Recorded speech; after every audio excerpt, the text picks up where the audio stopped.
कधी विचार केलाय की 70 वर्ष पूर्वी झालेली एक छोटीशी प्रशासकीय चूक आज एखाद्या कुटुंबाला त्यांच्या हक्काच्या घरापासून दूर ठेवू शकते?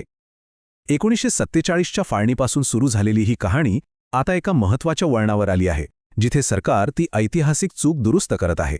चला या संपूर्ण प्रकरणाचा सविस्तर आढावा घेऊया. हा प्रश्न फक्त कागदोपत्री नाहीये. यामागे अनेक पिढ्यांचा कायदेशीर आणि भावनिक संघर्ष दडलेला आहे.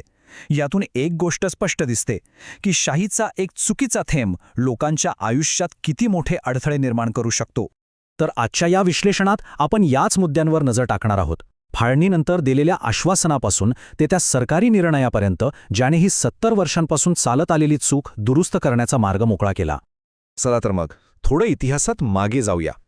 1947 मध्ये भारत-पाकिस्तान फाळणी झाली. लाखो लोक आपलं घर, जमीन सगळं काही सोडून भारतात आले. त्या विस्थापित कुटुंबांना एक नवीन आयुष्य सुरू करता यावं यासाठी सरकारने त्यांना एक महत्त्वाचं आश्वासन दिलं होतं. हे आश्वासन फक्त हवेत दिलेलं नव्हतं. त्याला एक कायदेशीर आधार देण्यासाठी 1954 मध्ये विस्थापित व्यक्ती कायदा आणला गेला. याचा उद्देश अगदी स्पष्ट होता. जे निर्वासित कुटुंब इथे आले आहेत त्यांना त्यांच्या हक्काची मालमत्ता देऊन सन्मानानं नवीन आयुष्य सुरू करण्याची संधी द्यायची. आता साहजिकच प्रश्न पडतो की या कुटुंबांना देण्यासाठी एवढी मालमत्ता आली कुठून? तर यासाठी सरकारने एक विशेष यंत्रणा तयार केली होती, ज्याला नुकसान भरपाईचा साठा किंवा कॉम्पन्सेशन पूल असं म्हटलं जातं. हा साठा मुख्यत्वे 2 गोष्टींमधून तयार झाला. एक म्हणजे जे लोक भारतातून पाकिस्तानात स्थलांतरित झाले त्यांनी इथे सोडलेली मालमत्ता, आणि दुसरं म्हणजे राज्य आणि केंद्र सरकारने स्वतःहून दिलेली अतिरिक्त जमीन. याच साठ्यामधून निर्वासित कुटुंबांना त्यांच्या गमावलेल्या मालमत्तेच्या बदल्यात नवीन जमिनी आणि घरं वाटण्यात आली. कागदोपत्री तर सगळं काही अगदी व्यवस्थित दिसत होतं, पण प्रत्यक्षात सरकारी दफ्तरातल्या एका छोट्याशा नोंदीमुळे हे संपूर्ण आश्वासन एका मोठ्या कायदेशीर त्रासात बदलणार होतं. ही एक अशी चूक होती जिचे परिणाम पुढच्या अनेक पिढ्यांना भोगावे लागणार होते. आणि मूळ समस्या इथेच सुरू झाली. कायद्यानुसार निर्वासितांना भोगवटादार वर्ग 1चा हक्क मिळायला हवा होता. सोप्या भाषेत सांगायचं तर ती जागा किंवा ते घर पूर्णपणे तुमचं. तुम्ही ते विकू शकता, त्यावर कर्ज घेऊ शकता किंवा ते कोणालाही हस्तांतरित करू शकता. पण सरकारी रेकॉर्डमध्ये नोंद झाली भोगवटादार वर्ग 2. याचा अर्थ काय?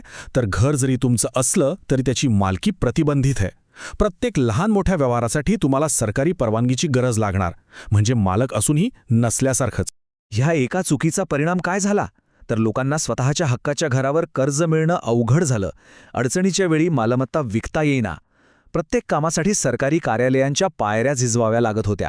एक पिढी गेली, दुसरी आली, पण ही कायदेशीर अनिश्चितता काही संपली नाही. अनेक वर्षांच्या पाठपुरावानंतर आणि सततच्या मागणीनंतर अखेर सरकारने ही चूक सुधारण्यासाठी एक महत्त्वाचा आणि निर्णायक निर्णय घेतला. 14 जून 2018 रोजी एक सरकारी परिपत्रक जारी करण्यात आलं, ज्याचा उद्देश या समस्येवर कायमचा तोडगा काढणं हा होता. अर्थात ही प्रक्रिया एका दिवसात घडलेली नाही. याची पार्श्वभूमी 2006 ते 2010 मध्येच तयार झाली होती, जेव्हा धुळे आणि जळगावमध्ये प्रायोगिक तत्वावर ह्या नोंदी यशस्वीरित्या दुरुस्त करण्यात आल्या. या यशस्वी प्रयोगांमुळेच सरकारला संपूर्ण राज्यासाठी हा निर्णय घेण्याचं बळ मिळालं.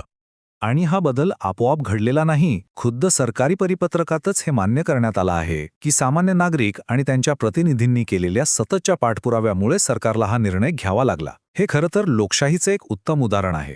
तर मग पाहूया की सरकारने ही दशकांची चूक दुरुस्त करण्यासाठी नक्की काय कृती योजना आखली आहे. हे परिपत्रक फक्त एक घोषणा नाही, तर त्यात अंमलबजावणीची एक स्पष्ट दिशा दिलेली आहे.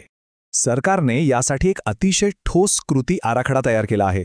म्हणजे आता लोकांना हेलपाटे मारायची गरज नाही. अधिकारी स्वतः सर्वेक्षण करतील, चुकीच्या नोंदी शोधतील आणि त्या आपोआप दुरुस्त करतील. आणि हे सगळं काम वेळेत पूर्ण व्हावं यासाठी जिल्हाधिकाऱ्यांच्या नेतृत्वाखाली एक विशेष मोहीम राबवण्याचे आदेश दिले आहेत.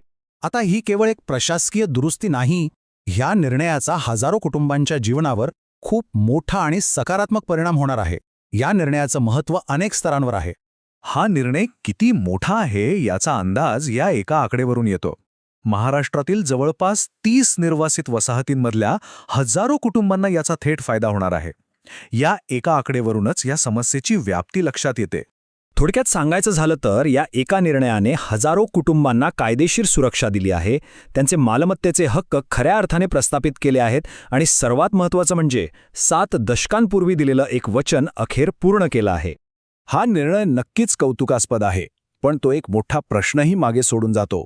तो म्हणजे सरकारने दिलेली अशी ऐतिहासिक आश्वासनं वेळेवर पाळली जावीत यासाठी एक व्यवस्था म्हणून आपण आणखी काय करू शकतो यावर नक्कीच विचार करायला हवा.